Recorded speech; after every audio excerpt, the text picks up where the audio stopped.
23. Oh, I'm Josh. I'm Banks. We're out places. Going viral. We're in front of Attic Door in Winter Garden. We are next to Federated Tax Services. That's right. Get the max on your return. Yes, not taxidermy service. No, It's max. a little different. Josh, friends.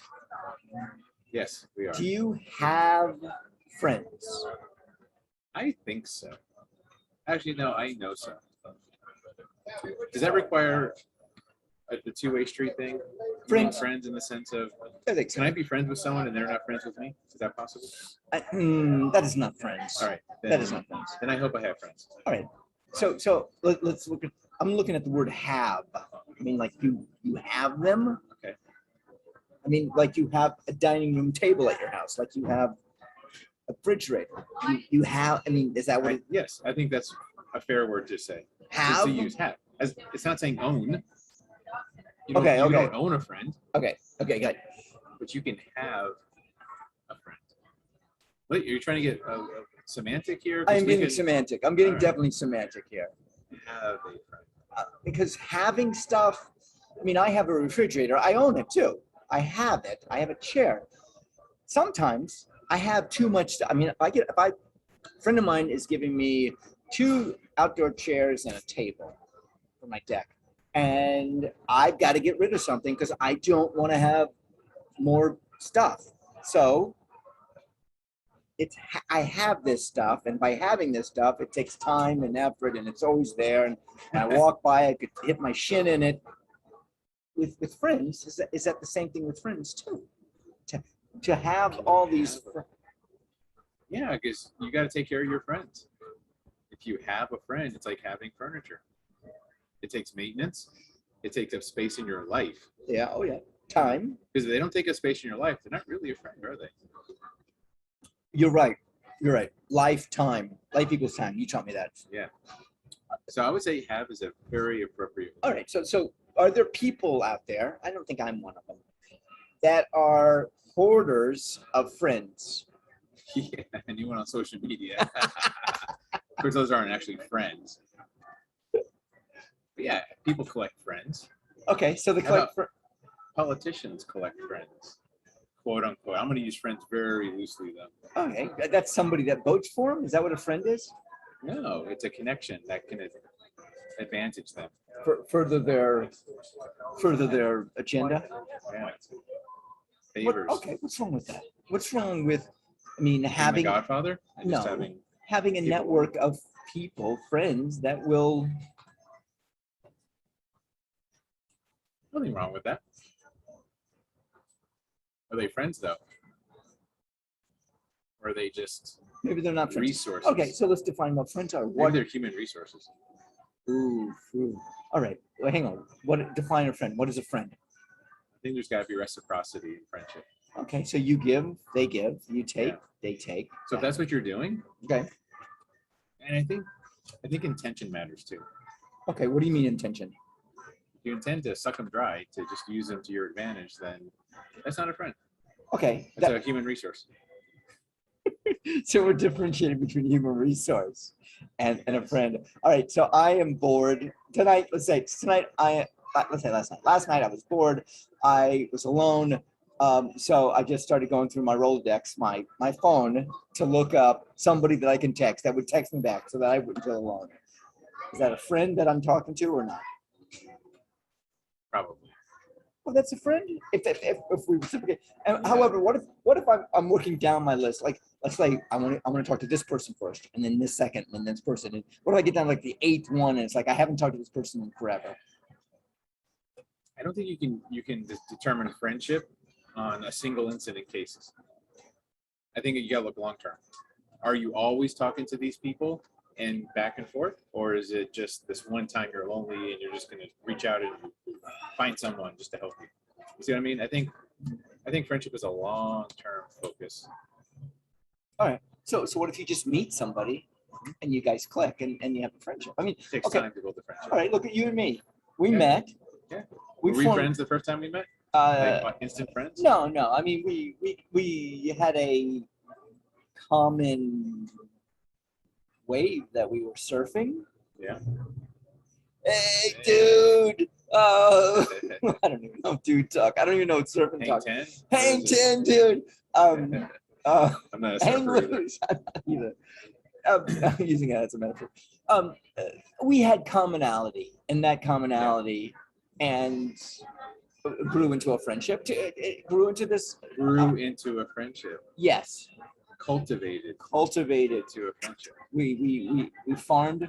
One of us farmed a relationship. Ooh, so we can friendship farm. I like friendship farming. Yes. And I like the concept of Is- friendship farm. Isn't that? I mean, that's what we do. If we meet somebody and we have some commonalities. I mean, agendas. Did we have an agendas when we first met? I didn't have an agenda with you. I didn't think I had an agenda. I don't think so. Right. If I was a politician running for office and I meet you for the first time, I have an agenda. It's almost like you always have an agenda when you're a politician. That's almost included in the definition of politician. All right. So look. You're gonna have to get used to this. Look beyond this. Look beyond. Look. Let's say there's no agenda. When you're not a politician. You're not politics. You're saying that there has to be an agenda as a politician. I think you could break the mold. I think if you were to run for office, you could probably break the mold on having an agenda to a certain extent. Yeah. But people are going to have an agenda with you, and you're going to have to work with that. All right. I can deal with that. You can deal with that? It's like okay. Let's say for instance, I don't really like to talk about myself. I really don't. And if I'm in a conversation with somebody and it slows down, I got to go to something that I'm going to talk about. So I'll talk about myself. Tell them a joke. I'm a terrible joke teller, as you know. I'm a terrible joke teller. I'm not. No, you don't have to tell your jokes. Just tell someone else's jokes. I mean, borrow them. I borrow jokes Yeah, I all the time. even if I go back and I remember a joke that was funny, I'll tell the joke. I'll only tell it once though. It's like, oh, I heard this joke and it was funny, and I'll only use it once. I won't use it again. I'll wait for another joke to come my way. The point I'm trying to make is that I have to turn it around and start talking about myself. And when I talk about myself, I tend to not feel comfortable about that. What about the weather? What about sports? There's so many things you could talk about. Why do you feel like you have to talk about yourself? I would talk.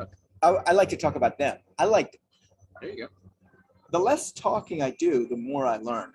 How about just asking questions when things slow down? Hey, All where's right. the last interesting place you went? All right. Okay, so this is what happened to me. I did that, and I was in a conversation, and the person I was talking to turned around and said, "Hey, this happened twice to me in like the last 2 months.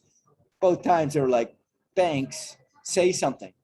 What do you really feel? What do you really think?" And I'm like, well, ask me a question. Wait, okay. You gotta put this in context. Okay, so I'm talking to people. I'm asking questions You're asking questions, about them and what they think and what they do and Okay. everything. and then And they ask you back. So, and well, what do you no, think? no. They don't ask me back. At some point, they kind of do. At some point, they turn to me and go, "Hey, so what do you think? How come?" No, it's like this. How come you're not talking? Why don't you open up and be vulnerable and tell us? And I'm like, okay, what do you want to know? And then it stopped there because it was almost as if I was in a situation where they wanted. What questions were you asking them? I mean, they almost seem like they're getting offended by the questions you're asking. Were you asking like personal questions, political, religious, I have sexual? No, I don't have an agenda most of the times, and I'm waiting. I know you say that, but that's all right. I'm waiting for them to say something, and that takes me here. And whatever they say takes me here. And because of odd places, I like to go where we've never been before. So you talk about a boyfriend you had or a relationship you had. Let's go into that. What happened? Oh, so you're digging too deep. I might be. And they're probably like, wait, why are you digging so deep on me? You're still a stone wall. Mhm. You're not even sharing. Tell me about that time when you were caught in a awkward situation, and why don't you go spill your beans? Absolutely. See? I was, Oh, okay. I was, Why are you digging so personal on people? I was, Especially you know, unless you're like good close friends. But I even then, don't do it. I agree. I agree. Um, I like to challenge, and I have been Give recently. them a math problem. Like give them a calculus 2 problem. Challenge them to solve world hunger. Like give them why does it have to get so deeply personal? And then yeah, of course you're gonna get offended. You're right. Um, I don't know. You just gotta chill and relax, man. I know. I get it. However, they can always say no. I don't want to go there. I'm like, and I preface a lot of these with Like say I don't want to talk about that. Yeah. Why? people don't Then like doing that. that makes the other person feel like they want to get in there. Because no, then that other person feels like they're getting defensive. It's weird. People don't want to turn down requests. Really? Yeah, they don't want to tell the truth and say no. I don't want to talk about that because it feels rude. It feels rude. So it's better that you don't ask, so they're not put in that position where they have to say no. Got it. I'm Banks. I'm Josh. We are Odd Places going. Viral.